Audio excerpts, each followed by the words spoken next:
If I didn't care for you. Is that what I'm doing? No? Okay. Hello, how's everybody doing out there? My name is Lamont Young. My contribution to the festival is a short film in the name of Blue Eyeshadow. Not only did I produce the film, but also I starred in it. That's right, popped the collar. And also I helped in the process of the overall film, developing it from the stage performance at the Berkeley Repertory Theater in the Bay Area, where I started it as a one-man showpiece, and we helped to turn it into the one-man narrative film that was presented to the film festival. It was a serious transition. We had to find moments where we were able to translate the interaction that I had with the live audience to the film. I was blessed to be able to have my director, Mr. Terrence Ivory, who directed me in the piece. I brought him on board to help me direct in this piece, so we were able to transition and translate a lot of those key intimate moments into film through the usage of the atmosphere that the location was in, through taking different moments to interact directly with the camera and the different props in the room, and then lastly, just my own introspective way that I dealt with the dialogue and the actual subject matter. Favorite memory of filming it? There was this one scene where we had at least 3 or 4 more scenes to do, and so we were going around trying to figure out a way to cut. And I just literally just got up and I said, let's just run it. And I ran through 3 scenes, combining them into one scene, just interacted and did a continuous flow of maybe 4 pages of dialogue, and everybody was stuck and shocked, but I was in a zone. And after I got done, I really felt as if I had that was my moment of transcendence when it came to the actual piece, where I really felt I had actually delved deeply into what the character represented and what the piece overall represented. Look, it's about a coming-of-age piece about a brother that finds that he truly loved his brother for who he was, not how he lived his life. We all get caught up in the different ways of societal norms, and what we tend to do is we tend to forget that at the basis of society, community, is the interaction between people and the love that is generated through sincere interaction.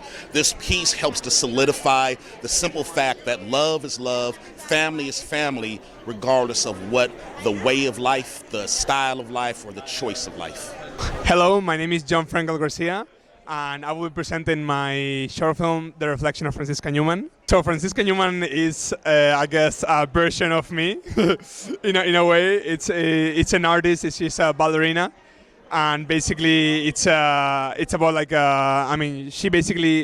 it's an artist like stuck in an artistic loop that she cannot really get out. Which is, I guess, something that all of the artists sometime has at some point been there at that point. So yeah, basically it's my representation of what it feels like to not being able to get out of that creative block in some way. There's a good outcome. I wouldn't have been able to tell the story if I didn't get out of this, luckily enough. So yeah, there's a way out if you're able to, I guess, listen to yourself and go back to, whatever inspired you to become an artist. So yeah, there's always a way out for sure. It's an inspirational piece for sure. It is a piece that you can find that there's beauty and darkness within all of us, and it's all on the choice of what you want to see inside yourself. So I would say it's happy and inspirational. I mean, to me. Hi, I'm Espie Randolph III. I'm a writer-director, and my short film, Project and Serve, is playing here at the Micheaux Festival. I'm very excited, and it's the world premiere, and I hope people like it. Project and Serve. Yes, it's a pun. It's about projections. It's about psychological projections that law enforcement has on people of color. So. It's very serious, even though I'm not a very serious person, but it's a very serious issue. And so, but we do it in a real colorful, really artsy, really fun way. It's done like only a person who would wear this would do it. But it's a thing that we need to talk about, and it concerns that conversation that people of color, more specifically young black men, have with their parents when they get their driver's license and they have to go out into the world and drive. And so I based it on my relationship with my father and the conversations we've had about it, and I never saw it on film before, so I was like, we need to put it on film. Yes, it's a message that that we're seeing a lot nowadays. But my film, I don't know. I as I said before, my film is the first time that I think I've seen it on film. The conversation that's being had. I have a lot of friends who are not people of color, and then they didn't actually know that this conversation happened between people of color and their parents and stuff about, you know, and the rules that were different. I have a friend who, and she didn't actually know that we like turn on the light and we have to like put our hands, you know, out and be seen, and we have to talk before we reach for things. And I was like, this is a conversation that I think collectively the world needs to be having. They need to understand our experience is different so they can appreciate it and we can understand where we are all coming from. Hello, my name is Brandon J. Somerville. I am the producer, writer, and actor in the short film called Nativity. Nativity is a sci-fi short film about the future of Los Angeles, where population control is very relevant for the management of resources and their environment. So, long story short, women do not naturally gestate anymore. Babies are designed by their parents, and the parents in my film get into a big spat over what they want their baby to be like. I wanted to make this short film with my colleagues because coming from the younger generation, there is a genuine anxiety about how are we going to have a family in the future? How can we afford to have a family?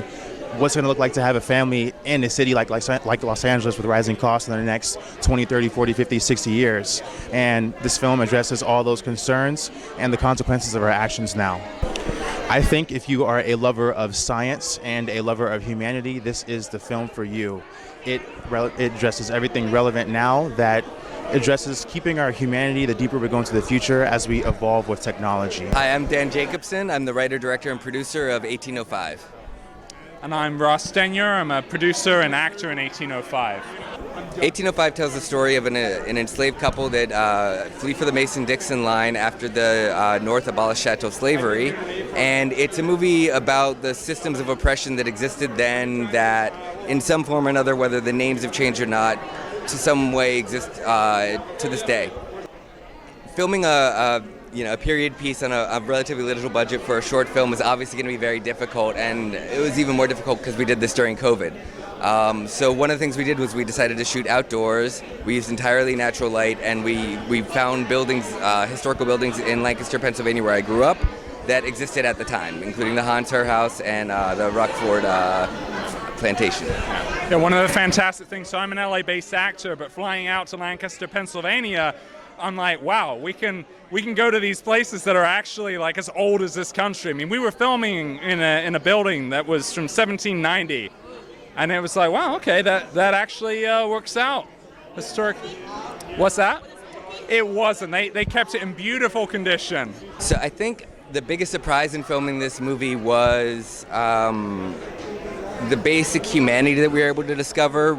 You know, we were trying as hard as we could that every character we had, and Ross would know this better than me, playing, you know, a bad character, but we wanted to have characters that everyone could relate to, good or bad. So we wanted the person you would think might resonate with the slave owner to resonate with the enslaved person escaping, and we wanted the person who might have their feelings resonate more with the enslaved person escaping, maybe see themselves in the slave owner a little bit. And we wanted to add that kind of complexity to the roles, that kind of humanity and that kind of character flaw that would make it seem real and make it seem like these are real people that existed and these are real problems that exist in the world.